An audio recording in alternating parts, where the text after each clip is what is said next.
Varicose veins కి సరైన చికిత్స కోసం సంప్రదించండి ఎవిస్ హాస్పిటల్.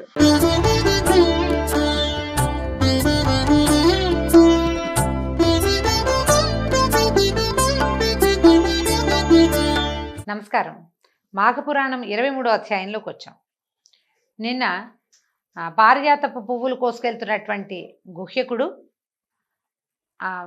సత్యజిత్తు వేసినటువంటి విష్ణు పూజ నిర్మాల్యాన్ని తొక్కటం వల్ల అతని శక్తి కోల్పోయి భూలోకంలోనే ఉండిపోయాడు. అయితే తర్వాత ఏం జరిగిందో చూద్దాం, ఆ తర్వాత సంగతి. అయితే పారిజాత పుష్పాల కోసం వెళ్ళిన యక్షుడు ఇంకా తిరిగి రాపోవడానికి కారణం ఏమిటని ఆలోచించి ఇంద్రుడు విచారించాడు. ఆ పుష్పాల మీద ఉన్న ఇష్టంతో ఏం చేశాడు, తాను కూడా భూలోకానికి వెళ్ళాలనుకున్నాడు. వాడు రాకపోతే పోనీ నేను వెళ్దాం అనుకున్నాడు అనమాట. ఈ పారిజాత పుష్పాల కోసం కిందకి వస్తూ కొంతమంది దేవతలను కూడా తనతో పాటు తీసుకొచ్చాడు. అంటే ముఖ్యులని తన వెంట పెట్టుకొచ్చాడట.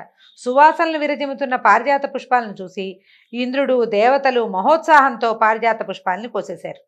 వృక్షంని స్వర్గాన్ని తీసుకెళ్ళిపోదాం అనుకున్నారు. ఈ చెట్టు పూట పూట భూలోకంలోకి ఏమొస్తాం, దీన్ని పెకలించి తీసుకెళ్తే స్వర్గంలో పెట్టుకోకూడదు అని ఆలోచించారు.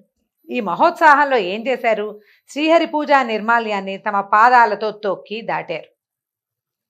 గుహ్యకుడు చేసిందే వీళ్ళు కూడా చేశారు. ఫలితంగా దివ్యశక్తుల్ని కోల్పోయారు, శక్తి విహీనులైపోయారు. ఇంద్రాదులు ఇంకా రాలేదని మరికొందరు దేవతలు వచ్చి వాళ్ళు కూడా పారిజాత వృక్షాన్ని పెకలించడానికి ప్రయత్నం చేసుకుని నిర్మాల్యాన్ని తొక్కడంతో వాళ్ళు కూడా శక్తిహీనులే అక్కడే ఉండిపోయారు. మర్నాడు ఉదయం సత్రాజిత్తు తన తోటను చూడడానికి వచ్చాడు. అక్కడ నిస్తేజులై నిలబడి ఉన్నటువంటి ఇంద్రాదుల్ని చూశాడు. వాళ్ళ పరిస్థితికి ఆశ్చర్యాన్ని విచారాన్ని పొందాడు. మొదట ఆశ్చర్యంగా ఉంది, తర్వాత కొంచెం విచారం కూడా వేసింది. వాళ్ళకి నమస్కరించాడు. ఇంద్రాది దేవతలారా, మీరు మానవులమైన మాకంటే చాలా గొప్పవాళ్ళు. దేవతలు అమోఘమైన వాళ్ళు, వాళ్ళకి మరణం లేదు, కోరిన కోరికలు తీర్చగలిగేవాళ్ళు. మనం చేసే యజ్ఞాలు హోమాలు పూజలు అన్నీ కూడా వాళ్లే స్వీకరించి మనకి పంచభూతాల తాలూకు వనరులన్నీ దేవతలే ఇస్తారు. అలాంటి వాళ్ళు ఇట్లా స్వల్పమైన ప్రయోజనానికి ఇట్టి అకార్యాన్ని ఎందుకు చేశారు, చేయకూడని పని ఎందుకు చేశారు? నాకు తెలియకుండా పువ్వులు దొంగతనంగా తీసుకెళ్ళిపోవాలనుకోవటం దోషం కదా. తెలిసి నాకు చెప్పి నన్ను అడిగి నాకు ఒక మాట చెప్తే నేను కాదంటానా? ఇది దొంగతనం కదా, మీరు చేయొచ్చా అన్నాడు. ఇంద్రాదులు సమాధానం చెప్పలేపారు, తలంచుకున్నారు. గరుత్మంతుడు మొదలైన ఉత్తమ పక్షులు నేల మీద ఉన్న మాంసానికి ఆశపడి భూమి మీద వాలి అవమానాన్ని పొందినట్టుగా మేము కూడా పారిజాత పుష్పాల మీద ఆశపడి ధర్మాన్ని తప్పి దొంగిలించి ఇలాంటి స్థితిని పొందాము. ఇంకా మా పరిస్థితి ఏమిటో చెప్పమని అడిగారు. సత్యజిత్తుకి ఏం తెలుసు? అతను కేవలం దొంగను పట్టుకోవడానికి నిర్మాల్యాన్ని పెట్టాడు. దేవతలకు సమాధానం చెప్పగలిగే ప్రజ్ఞ ఉన్నవాడు కాదు. పైగా నేను మానవుణ్ణి అని భావించేవాడు. ఏమి చెప్పలేక తన ఆశ్రమానికి వెళ్ళిపోయాడు. ఇంద్రుడు మొదలైన వాళ్ళు ఆహారం లేకుండా దుఃఖపడుతూ అక్కడ 11 రోజులు ఉండిపోయారట. వాళ్ళకి ఆ కాలంలో అమృతాహారం లేదు, కామధేను ఇచ్చే మధురమైన క్షీరం లేదు, కల్పవృక్షము చింతామణి ఇచ్చేటువంటి పుష్టికరాలైన భక్ష్యభోజ్యాలు లేవు. మిక్కిలి దీనులుగా ఉన్నారట.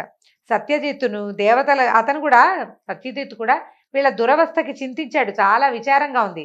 తాను చల్లినటువంటి శ్రీహరి నిర్మాల్యాన్ని తొలగించాడు. తానేం చెయ్యాలో తెలియలేదు.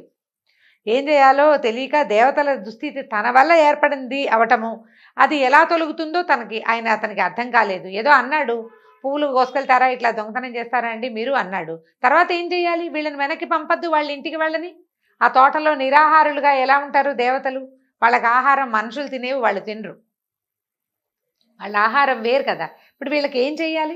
అతనికి ఏం చేయాలో తెలియక ప్రతిరోజు భగవంతుని ప్రార్థిస్తూ అశరణ్య శరణ్యైన శ్రీహరిని ప్రార్థిస్తూ తాను భార్య కూడా నిరాహారంగా ఉండిపోయారు. 11 రోజులు దేవతలుంటే ఆ 11 రోజులు నిరాహారంగా ఇతను భార్య సత్యజిత్తు అతని భార్య ఆహారం లేకుండానే విష్ణు పూజ చేసుకునేవాళ్ళు. ఈ పువ్వుల చెట్లకి కొంచెం సేవ చేసుకునేవాళ్ళు అనమాట. ఈ విధంగా 11 దినాలు నిరాహారుడిగా ఉండగా త్రిలోక సంచారి అయిన నారదుడు ఆకాశంలో తిరుగుతూ దేవతల దురవస్థని గమనించాడు. వాళ్ళకి ఎలాంటి సహాయం చేస్తే ఈ దురవస్థ పోతుందో ఆయనకు కూడా తెలియలే. తిన్నగా ఏం చేశాడు, విష్ణుమూర్తి దగ్గరికి వెళ్ళాడు. నమస్కరించి బోళ్ళంతా స్తుతి చేసి ప్రార్థించాడు. ఈ స్తుతిని విన్నటువంటి సర్వజ్ఞుడైన శ్రీహరి ఏమీ తెలియని వాడిలాగా, నారదా ఇప్పుడు ఎందుకు ఈ స్తుతి ఎందుకు, ఇప్పుడు ఈ పరిస్థితి ఏమిటి, ఇప్పుడు ఎందుకు వచ్చావు నువ్వు? ఊరికే నారాయణ నారాయణ అనుకుంటే ఇంతగా స్తుతించావు, నీకేం కావాలో చెప్పు.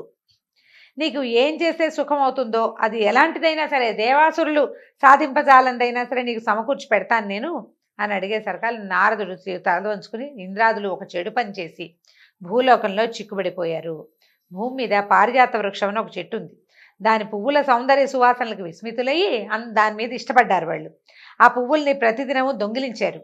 ఆ పువ్వుల కోసం మిక్కిలి ఇష్టపడిన రంభ మొదలగు అప్సరస స్త్రీలను కోరికలు తీర్చుట కోసం ఈ ఇంద్రుడు దేవతలతో పాటు వెళ్ళి ఆ వృక్షం దగ్గర ఎలా ఉన్నాడంటే అగ్ని సమీపంలో రెక్కలు కాలిపోయి పడిపోయినటువంటి మిడతలాగా దేవతాగణంతో ఆ పారిజాత వృక్షం పాదాల దగ్గర పడున్నాడు అని చెప్పాడు. అమృతాహారులైన ఇంద్రాది దేవతలు 11 దినాల నుంచి నిరాహారులై దీనంగా ఈ భూలోకంలో పారిజాత వృక్షపు తోటలో ఉండిపోయారు. భగవాన్ నీవు ఇప్పుడు వాళ్ళని దయ ఉంచి రక్షించాలి అని కోరుకునేసరికల్లా అప్పుడు నారదుడి మాటలు విన్నటువంటి శ్రీహరి ఏమన్నారంటే, అమృత కలశం నుంచి తొణికిపడిన 2 బిందువుల అమృతమే పారిజాత వృక్షంగాను తులసిగాను పరిణమించాయి.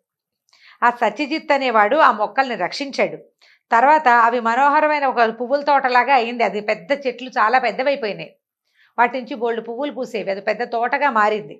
అయితే అతను ఏం చేశాడు, ఆ పువ్వుల్ని దళాలని అమ్మేవాడు. దేవాలయాలకి అమ్మి ఆ డబ్బుతోటి ఏం చేసేవాడు, దరిద్రుల్ని ఆర్తుల్ని పోషించి తర్వాత కుటుంబాన్ని పోషించుకున్నాడు. నన్ను పూజిస్తున్నాడు. అలాంటి ఉత్తముడికి దీనులకు ఆధారమైనటువంటి అంటే జీవనాధారమైన పుష్ప సంపదని త్రిలోకాధిపతి అయిన ఇంద్రుడు నిత్యము తన సంతోషం కోసం అపహరించాడు. వాడి దగ్గర లేక కాదు, సరదాకి సంతోషానికి అపహరించాడు. చివరికి ఆ దీనుడైన సత్యజిత్తు నన్ను అర్చించిన నిర్మాల్యాన్ని పుష్పవాటికలో చల్లగా భోగలాలసుడైన ఇంద్రుడు నిర్మాల్యాన్ని కూడా దాటాడు, తొక్కాడు. ఇన్ని దోషాల చేత ఇంద్రుడు అతని అనుచరులు శక్తిహీనులే తోటలో పడున్నారు. నన్ను పూజించిన నిర్మాల్యాన్ని తెలిసి కానీ తెలియక కానీ దాటినా తొక్కినా ఎంతటి వాడైనను శక్తిని కోల్పోయి దీనుడు కాక తప్పదు. అందుకని మన పూజ చేసిన పువ్వులు ఎక్కడ పడితే అక్కడ పారేయకుండా చెట్టు మొదట్లోనో ప్రవాహంలోనో పెట్టాలి, ఉంచాలి అని చెప్తారండి. పారేయటం కాదు, ఉంచటం. నిర్మాల్యాన్ని చెట్టు కింద ఉంచాలి.